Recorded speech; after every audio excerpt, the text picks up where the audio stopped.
la radio de la communauté. Nous sommes au journal de la communauté avec pour invité Monsieur Pemote Henri Pemote, qui est un résident congolais là-bas en France et qui est candidat au poste de président du mouvement républicain pour la libération du Congo, et dont l'élection aura lieu le 8 avril prochain là-bas en France, mais aussi sur Internet. Alors, bonsoir Monsieur Henri Pemote.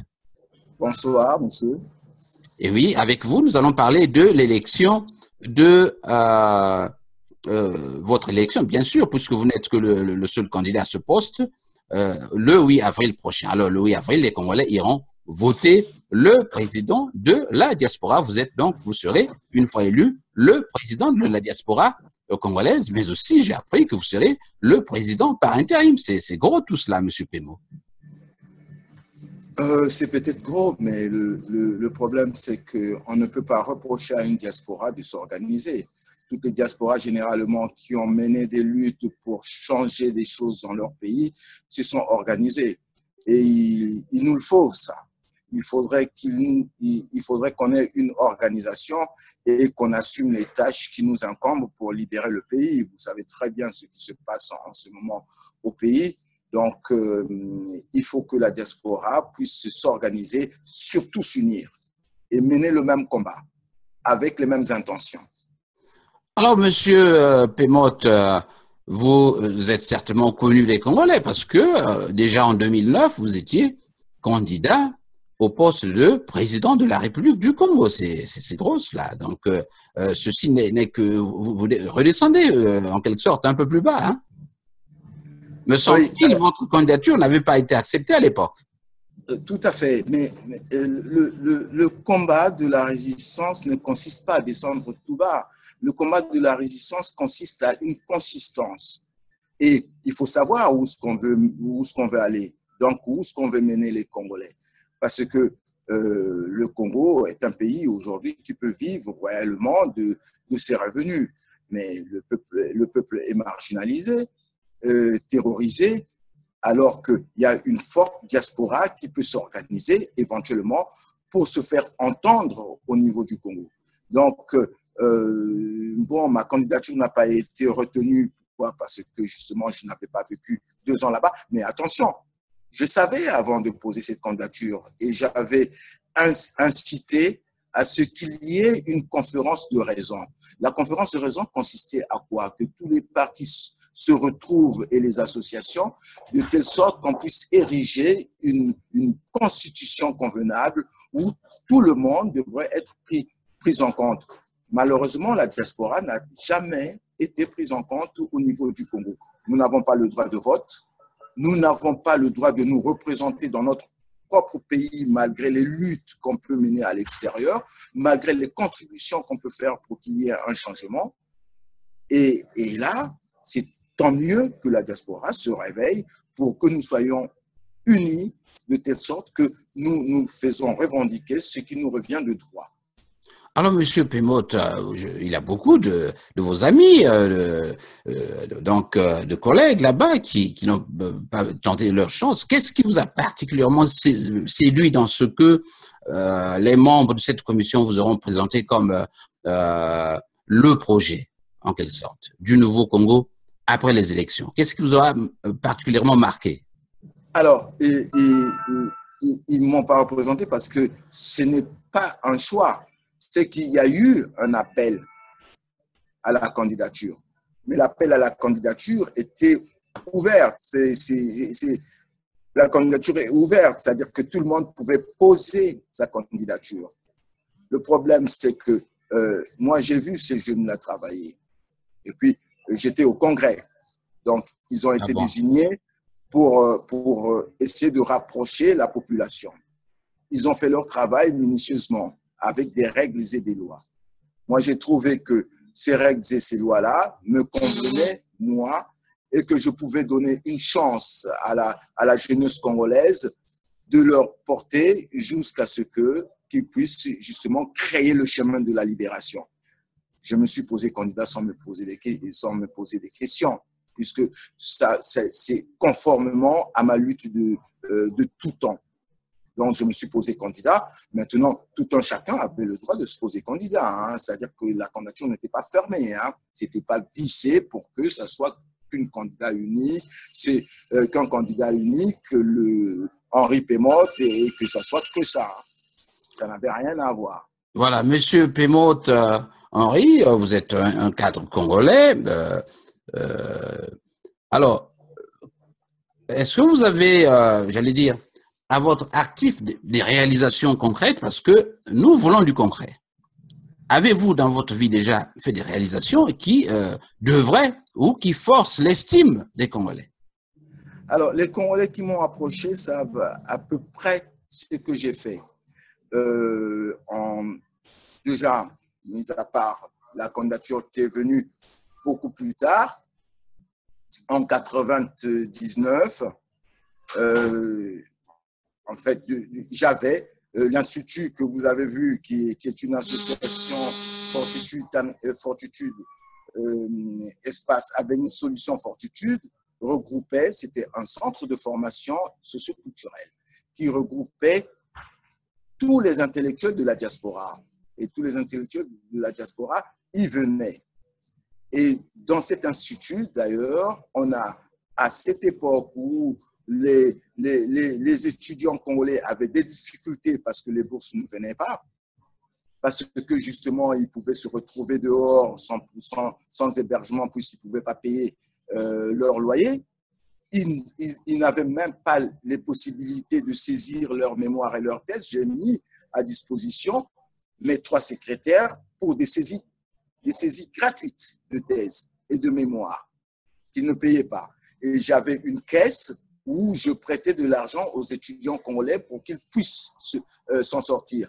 Et c'est une proposition que j'ai faite au niveau de l'ambassade du Congo pour que les femmes qui étaient là, qui en fait, dans mon esprit, n'avaient pas grand-chose, n'avaient pas beaucoup de travail, s'ils pouvaient justement créer une synergie, j'offrais les ordinateurs pour qu'ils puissent saisir pour qu'ils puissent saisir des thèses et des mémoires des étudiants. Dans cette réunion, c'était un ami, Milandou, qui m'avait convié à une réunion de structures congolaises où justement, ça m'a valu moi, j'ai été persona non grata, et lui, il avait perdu son poste de premier secrétaire. Ça, c'est dans. Mais on peut continuer. J'ai été initiateur de OCS Congo-Brazzaville quand Sassou revenait pour prendre le pouvoir au niveau du Congo, soutenu par les gens de l'extérieur. Donc, on a fait SOS Congo-Brazzaville pour aider les populations. Et c'était une grosse dynamique.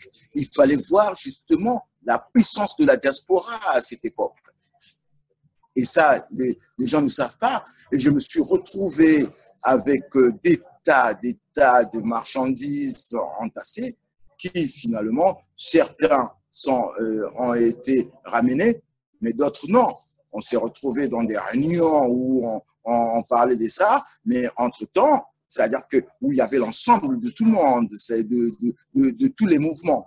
Malheureusement, le coup ayant été déjà tracé par Sassou, la guerre est arrivée, mais les gens auront quand même profité de ce que nous avons pu envoyer. Parce que quand vous vous retrouvez en brousse, vous êtes sans rien. Voilà, donc. Et la diaspora doit avoir cette capacité de comprendre que cette population démunie ne peut compter que sur la diaspora, pas sur les gens qui sont là-bas eux-mêmes. Non, ils n'ont rien et ils n'ont même pas la possibilité de se déplacer.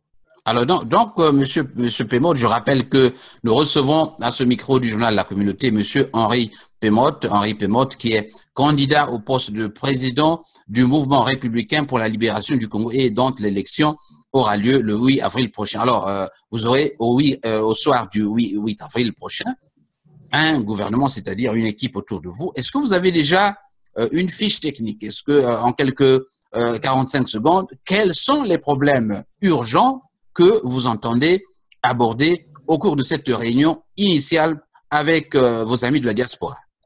Alors, j'ai une mission, je dois respecter le travail entrepris par les jeunes, c'est-à-dire par la commission. Et justement, l'esprit de ce qui doit être fait. Donc, bien évidemment, moi, les divergences, en fait, ne m'intriguent pas. Le problème, c'est qu'il faut qu'il y ait de la transcendance, de la sagesse. La sagesse est de chez nous, de la sagesse pour pouvoir diriger une équipe. Donc, je me contenterai de ce qui a été fait, mais il y a des choses pratiques qui ont été citées. Par exemple, la construction du collège et du lycée au Poul. Ça, c'est une réalisation que la diaspora doit s'emparer, mais immédiatement, pour que, justement, qu'on marque de notre présence là-bas. Bien évidemment, on aurait peut-être des difficultés administratives, mais confrontons-nous déjà aux difficultés. Ça, c'est une épreuve. C'est pour cela que la diaspora doit se mobiliser à cotiser pour que nous puissions nous organiser. La résistance ne peut fonctionner qu'en force, qu'avec des finances, bien évidemment. Donc, il y a ça. Oui. Et puis, la restructuration, la déclaration déjà des statuts et la restructuration. J'ai mis à disposition un local pour la diaspora. Ah, c'est intéressant. Il nous faut un lieu, il nous faut une adresse. Il faut qu'on sache que quand n'importe qui quitte les États-Unis, l'Amérique, le Congo ou le Tchad qui vient à Paris, sache que non, là, je peux retrouver une diaspora congolaise. Et là, je peux même trouver des conseils d'insertion et d'orientation. C'est ce qui a été AS Fortitude à l'époque. On avait un endroit. Et on pouvait, les Congolais pouvaient venir, pas seulement les Congolais, mais les Africains pouvaient venir, n'importe lesquels. Et il y avait des conférences, débats tout le temps. Il faudrait que l'intelligence collective se recueille quelque part pour illuminer justement la marche à suivre de réussite, de libération du Congo. Voilà, et il faudra des heures pour ressasser tous les problèmes que nous connaissons. Je vous comprends, monsieur Pemote. Vous savez que vous avez une diaspora qui a des problèmes et la suspicion dans cette diaspora, qu'il s'agisse de celle de la France, des États-Unis ou encore de celle du Canada. Mais le problème que vous abordez dans l'un de vos postes de campagne, c'est celui de la lutte contre la corruption. Vous savez que votre diaspora est corrompue, hein? Peut-être moins corrompue que ne l'est celle des États-Unis ou du Canada, monsieur Pemote. Mais qu'est-ce qui favorise que la corruption prenne de l'ampleur? Parce que la corruption, c'est une organisation d'un système. Et quelle est l'organisation du système à l'heure actuelle si on fait une lecture? C'est justement la privation des associations libres, la privation de la liberté de presse, le muselement de la justice. Et si on libère toutes ces forces, si on arrive, c'est pour cela que en fait, l'unité de la diaspora est importante. Pourquoi? Parce que l'unité de la diaspora ne consiste pas qu'à se retrouver entre copains pour parler du pays. Mais il y a aussi les associations à l'intérieur. Oui, vous avez les compétences qu'on appelle collectives, voilà, justement. Voilà, donc il y a des collectifs, il y a des associations. Et il faut faire travailler ces associations-là dans une dynamique, justement, responsable de résolution de la corruption chez nous. Ça, c'est important. Bien évidemment, les gens sont corrompus, mais il faut, je parlais tout à l'heure de transcendance, il faut transcender, il faut avoir un discours clair, il faut avoir une orientation claire. Pourquoi les gens cèdent à la corruption? Parce que la diaspora n'a pas encore eu une direction claire. Nous nous sommes retrouvés, par exemple, dans des débats où on parlait de la résistance, certains étaient pour le dialogue et d'autres contre dialogue. comment voulez-vous qu'ils puissent décider à cet état de choses?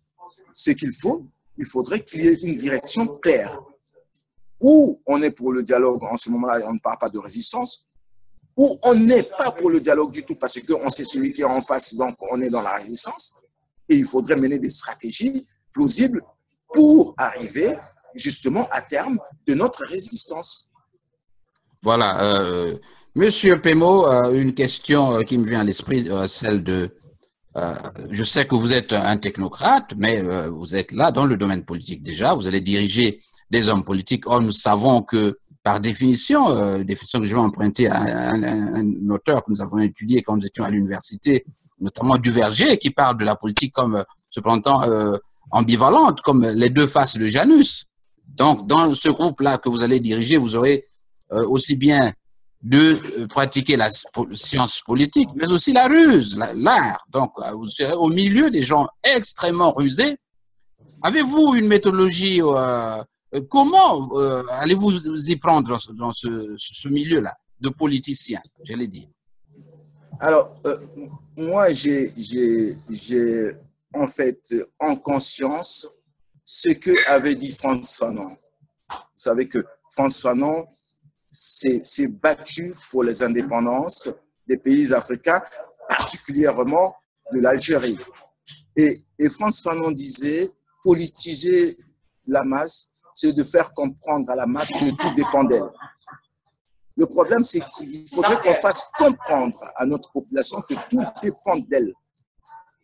Et en ce moment-là, il faudrait qu'on apporte à notre population les moyens nécessaires pour qu'ils puissent prendre, comme je dirais, en termes d'armes de fusil, mais les armes nécessaires de Césaire pour aller dans la lutte et se libérer. Voilà, vous définissez en France là-bas Paris comme la capitale, comme vous l'appelez déjà là-bas, du Congo libre.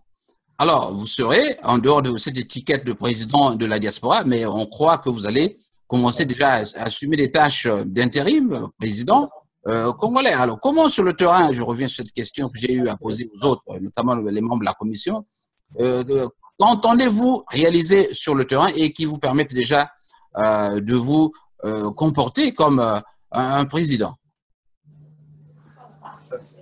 Le problème, le problème d'un président de la République, c'est pas un problème de comportement.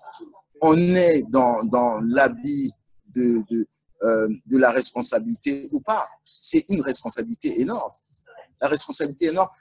Nous, aujourd'hui, on a tendance à vouloir oublier l'identité qui est la nôtre, c'est-à-dire l'identité africaine. Alors, prenons le président en termes de chef de village.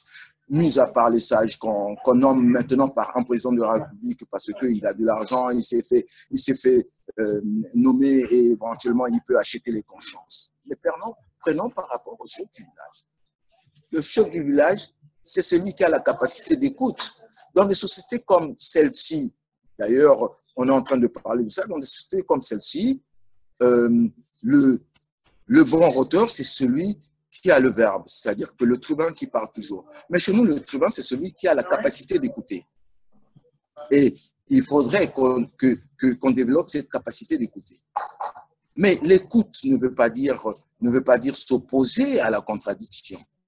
Il faut tout prendre, tous, y compris les divergences, et voir quel est le mieux pour l'ensemble de la population. Parce qu'on représente l'ensemble de la population à ce niveau-là. On ne représente pas qu'un groupe de gens, des individus ou d'ethnies, mais c'est l'ensemble de la population. Donc, l'écoute est nécessaire. Mais en plus de ça, c'est-à-dire que si justement la diaspora a décidé d'un président par intérim, parce que le président qui est au Congo est un président qui s'est fait élire. C'est-à-dire qu'il a décidé, avec ses 8%, qu'il pouvait faire taire justement les ayants droit des élections et puis se dire président de la République. La preuve est que les opposants les plus aptes sont aujourd'hui en prison. D'autres, d'ailleurs, sont morts. Voilà la réalité. La tâche est grande, je le sais. Voilà, Monsieur le Président, est-ce que c'est une question peut-être personnelle que je vais vous poser. Est-ce que vous avez des amis autour de vous là-bas en France que vous avez contactés ou qui, depuis ceux qui ont appris que vous êtes candidat à ce poste, est-ce qu'ils vous appellent et vous soutiennent? Et même s'ils ne veulent pas le dire publiquement, vous sentez de la chaleur autour de vous? Si chaleur il y a, il faut la multiplier. Donc, il faut que les Congolais se mobilisent pour pouvoir multiplier cette chaleur-là et la porter à l'international. Et si ce n'est un secret, est-ce que vous pouvez me citer quelques noms de Congolais qu'on appelle figures charismatiques, donc des amis, ou peut-être étrangers? Est-ce que vous avez des amis qui vous font des clins d'œil? Oh, je ne citerai pas parce que c'est même pas un problème de clin d'œil. Le problème, c'est de... Vous n'avez pas besoin Non, ça ne nécessite pas d'être cité. Il faut tout simplement les prendre ensemble avec tout le monde. Mais je ne citerai pas, je ne donnerai pas des noms. Je ne m'hasarderai pas à ce jeu. Voilà, Monsieur le Président.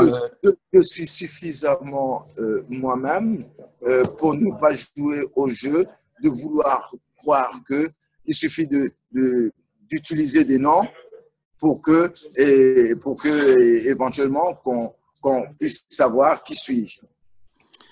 Voilà, Monsieur le Président, notre entretien touche à sa fin. Je voudrais vous demander de nous parler de la vision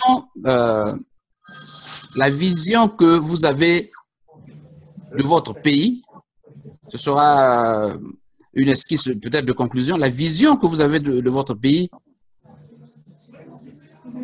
Oui, au la soir, vision que j'ai du au Congo. soir de... Alors, Monsieur Pémot, je vous écoute.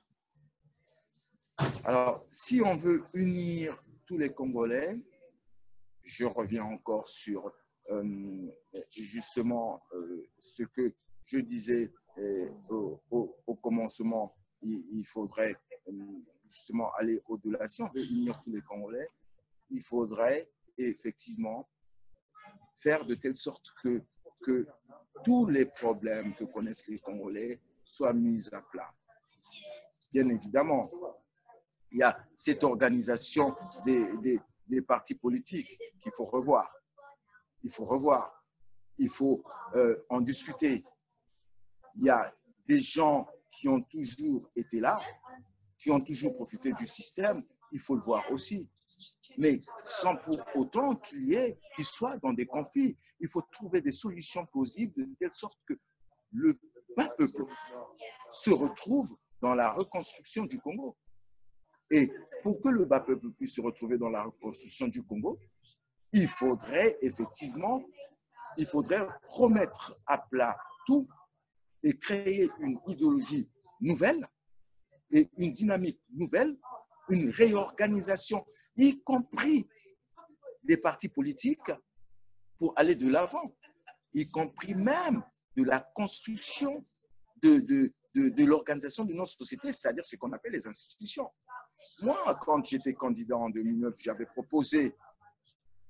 quand j'avais proposé la conférence de raison, c'est de faire une constitution inviolable et qui prenait en compte toutes les spécificités culturelles et socioculturelles du Congo, protéger cette institution-là par l'organisation internationale, l'ONU, de telle sorte que ça ne soit pas modifiable. Mais ça, on peut le faire. C'est-à-dire que nous sommes toujours dans un miroir avec la Constitution de 58 qu'on adapte, qu'on modifie, à nos faveurs. Mais non. Mais qu'est-ce qu'est le peuple congolais? Le peuple congolais, c'est un ensemble d'ethnies, c'est un ensemble de régions. Et l'ethnie est une source fondamentale. Tu sais, quand Jean-Jacques Rousseau écrit du contrat social, Jean-Jacques Rousseau écrit du contrat social. La première chose, il dit que la première organisation réelle socioculturelle, c'est l'organisation familiale, de la famille. Mais la famille chez nous, c'est l'ethnie, c'est la région. Et on peut en tirer une ressource culturelle importante. Et si nous considérons toutes les ethnies, et si nous considérons justement la répartition des régions, et si nous fondons notre constitution avec la représentation de ces régions-là au niveau national, sans pour autant qu'il y ait un président, un super homme président qui dominerait tout, qui déciderait de tout, et que toutes les régions se réunissent pour, notamment pour l'exploitation des matières premières, se réunissent pour décider des matières premières et de la répartition des ressources financières, nous allons commencer déjà à résoudre un certain nombre de problèmes indépendamment des influences extérieures. Bien évidemment, on met souvent les influences extérieures, moi y compris, hein, je connais les influences extérieures par rapport à notre politique. Et pourquoi l'extérieur a une influence assez importante? Parce que notre pouvoir n'est pas assis sur la décision de notre peuple. C'est ça. Parce que nos constitutions ne sont pas fondées dans la considération de notre peuple. Un peuple qui s'oppose, par exemple, à un contrat de pétrole, c'est sûr que le président, qui qu'il soit, aurait de quoi dire au financeur que non, mon peuple ne veut pas, parce que justement, ça peut coûter ma place. Et il faudrait qu'on réfléchisse sur ça. Voilà. Voilà, Monsieur le Président, nous allons